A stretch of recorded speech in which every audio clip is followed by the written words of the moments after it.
Good morning, class 8 student. So, today we are going to read this poem, The Last Bargain by Rabindranath Tagore. Hindi के अंदर अगर बोले तो last bargain, bargain का मतलब क्या होता है हम जानेंगे. तो before starting the poem let's start with this introduction first. A bargain is an agreement in which both parties promise to do something for each other. Bargain एक ऐसा एग्रीमेंट होता है जिसको हम सौदा कह सकते हैं, जहाँ पर दो व्यक्ति या दो पार्टीज़ एक दूसरे को वादा करते हैं किसी चीज़ के बदले कुछ दूसरी चीज़ देने के लिए. तो इस पोएम के अंदर जो रविंद्रनाथ टैगोर ने लिखी है, इसके अंदर एक आदमी होता है जिसको काम की ज़रूरत होती है. Someone is looking for work waiting to be hired. उसे काम की ज़रूरत होती है और वो वेट कर रहा होता है कि कोई उसे काम पर रख ले. He strikes a bargain but thinks it's worthless. He tries twice again but doesn't like either. तो अब उसे ऐसी कुछ अपॉर्चुनिटीज़ मिलती भी है जहाँ पर उसके सामने कुछ दो तीन बार्गेन आती है, दो तीन सौदे उसे मिलते हैं जहाँ पर उसे काम पर कोई ना कोई रख रहा होता है, लेकिन उसे लगता है कि ये उसके कोई काम की नहीं है. He thinks it worthless. तो एक दो बार और ऐसी बार्गेन मिलती है, लेकिन वो बार्गेन भी उसे समझ में नहीं आती, उसको नहीं जमती है. तो finally in the last bargain when he is hired for nothing whatever, he is happy as never before. So what is the bargain and why it is the best? तो फाइनली क्या होता है कि जो लास्ट, जो आखिरी जो bargain होती है, जिसके लिए उसे किसी भी चीज़ के लिए हायर नहीं किया जा रहा होता है, जहाँ पर उसे कुछ देने के बदले कुछ भी नहीं दिया जा रहा था, लेकिन he is happy as never before. लेकिन वो उस बार्गेन से काफ़ी खुश था. तो वो बार्गेन ऐसी कौन सी बार्गेन थी और उस बार्गेन में उसे क्या खुशी मिल रही थी, जानते हैं इस पोएम के अंदर. Okay students, so first of all I am reading this poem for you and then I will explain it.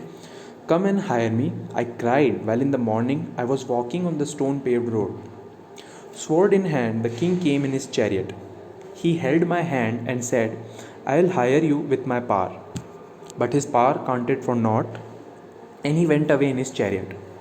In the heat of the midday, the houses stood with shut doors. I wandered along the crooked lane. An old man came out with his bag of gold. He pondered and said, I will hire you with my money. He weighed his coins one by one, but I turned away. It was evening. The garden hedge was all aflower. The fair maid came out and said, I will hire you with a smile. Her smile paled and melted into tears, and she went back alone in the dark.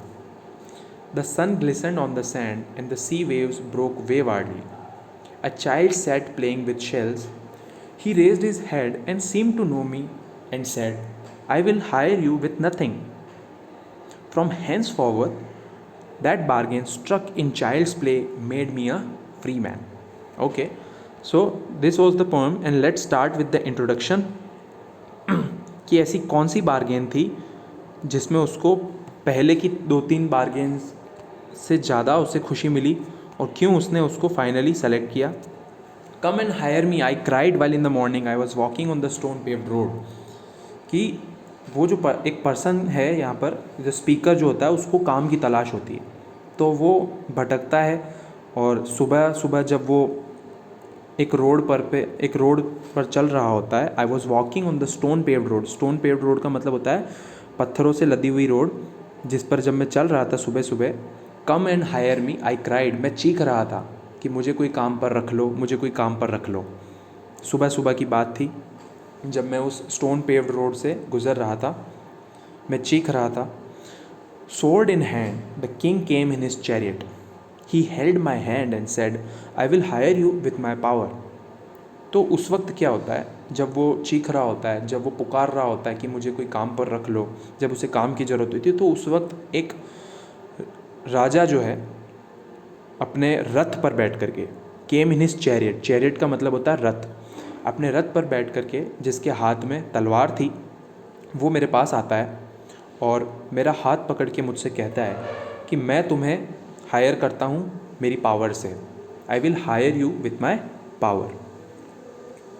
But his power counted for not and he went away in his chariot. देखो इसका मतलब क्या होता है, लेकिन उसकी जो power है counted for not. Counted for not का मतलब होता है काउंटेड फॉर नथिंग. इसको आप कह सकते हो इट वॉज वर्थलेस, लेकिन उसकी जो पावर थी वो वर्थलेस थी। ही went away in his chariot. तो अकॉर्डिंग टू द स्पीकर, जब वो राजा उसे अपनी पावर से हायर कर रहा था तो स्पीकर के लिए वो बार्गेन सही इसलिए नहीं थी क्योंकि शक्ति जो होती है, जो पावर जो है, वो एक मटेरियल प्लेजर के अंदर काउंट होती है, जो कि पावर लाइफ टाइम नहीं होती किसी के पास।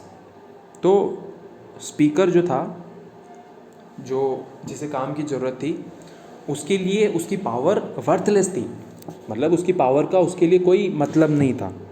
तो एंड ही वेंट अवे, तो उसने उस बार्गेन को या फिर उस डील को ठुकरा दिया।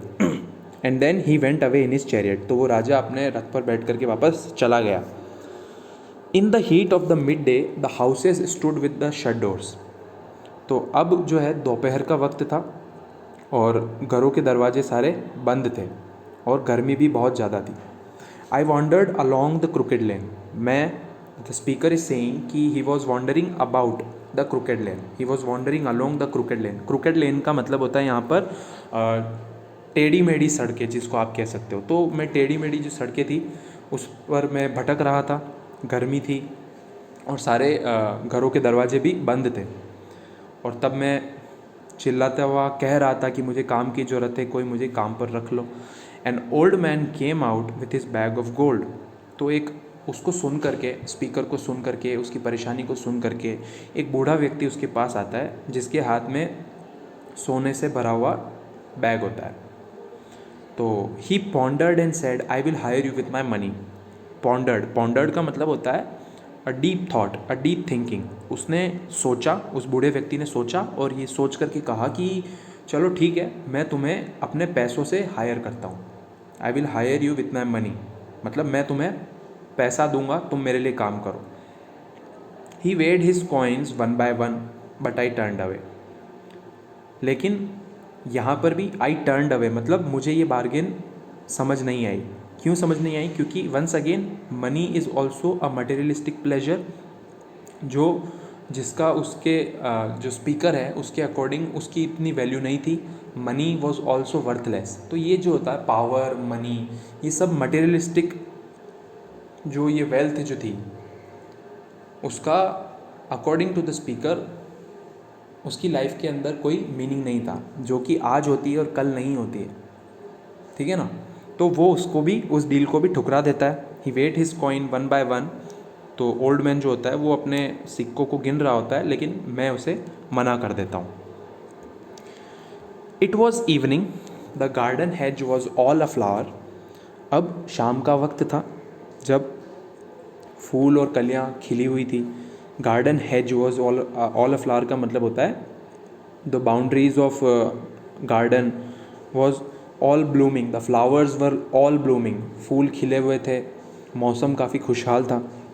The fair maid came out and said I will hire you with a smile. Fair maid का मतलब होता है एक खूबसूरत लड़की उसके पास आती है और उसे कहती है कि मैं तुम्हें अपनी स्माइल से हायर करती हूँ। आई will hire you with a smile.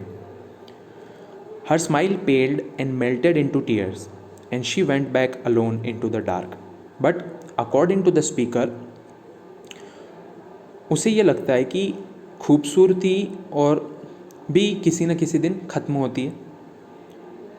उसकी स्माइल जो है वो मुरझा गई, पेल्ड मतलब पीली पड़ गई, और उसके आँखों में से आंसू आने लग गए और वो अंधेरे की ओर चली गई। मतलब देखो, पहले किंग आता है जो उसे अपनी पावर के साथ हायर करता है, लेकिन स्पीकर के लिए पावर का कोई वैल्यू नहीं होता। साथ ही साथ एक ओल्ड मैन जो अपने सोने के बैग के साथ में आता है और वो कहता है कि मैं अपने पैसों से तुम्हें ख़रीदता हूँ, लेकिन पैसों की भी उसकी लाइफ के अंदर कोई मीनिंग नहीं थी। मतलब ये सारे मटेरियलिस्टिक प्लेजर जो होते हैं, जो लुभाते हैं इंसान को, लेकिन वो एंडलेस, मतलब वो कोई अंत तक आपके साथ नहीं जाता। मतलब अकॉर्डिंग टू द स्पीकर यहाँ पर यह है कि ये मटेरियलिस्टिक प्लेजर जो है वो लाइफ टाइम आपके साथ कभी नहीं रहता है। तो उसको ये डील्स जो थी, जो सारी मटेरियलिस्टिक प्लेजर था सब कुछ, जैसे कि पावर, पैसा, खूबसूरती, सौंदर्य, तो ये सारी जो है ये सब मटेरियलिस्टिक प्लेजर था। और materialistic pleasure is not what he is seeking for. Is not what he is seeking after, materialistic pleasure की तरफ नहीं भाग रहा था वो। तो अब क्या था जो उसे चाहिए था to the end? So the sun glistened on the sand and the sea waves broke waywardly. अब जब शाम के वक्त the sun glistened on the sand, रेत पर जब सूर्य की किरणें से रेत चमक रही थी और समुद्रों की लहरें उन पर आ रही थी। A child set playing with shells, तो वहाँ पर एक बच्चा जो है वो शेल्स मतलब समुद्र के अंदर जो सीप और जो शंख जो होते हैं उनसे वो खेल रहा हुआ होता है।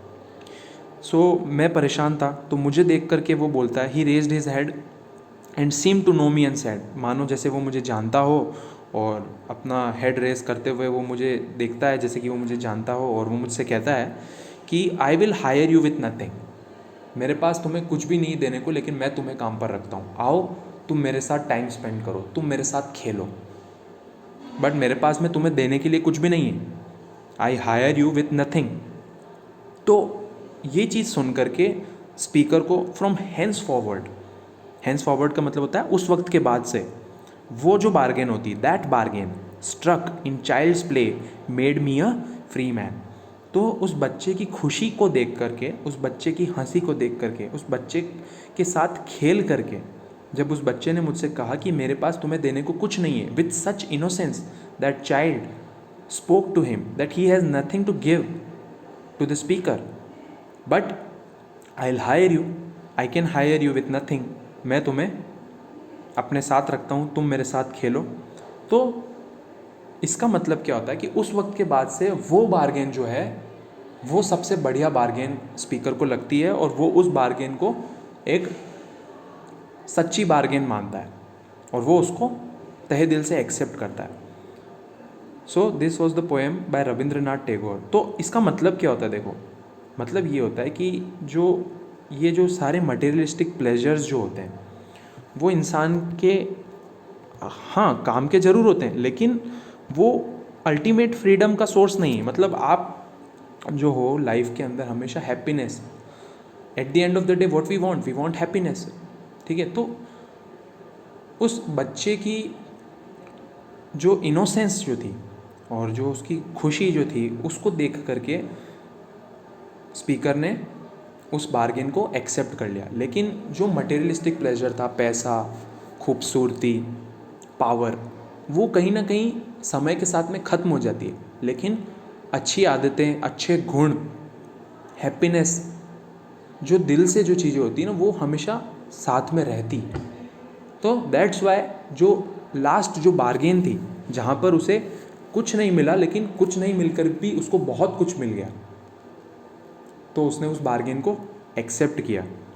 Okay students, so this was your poem by Rabindranath Tagore, and I hope you like it. Thank you so much. Take care.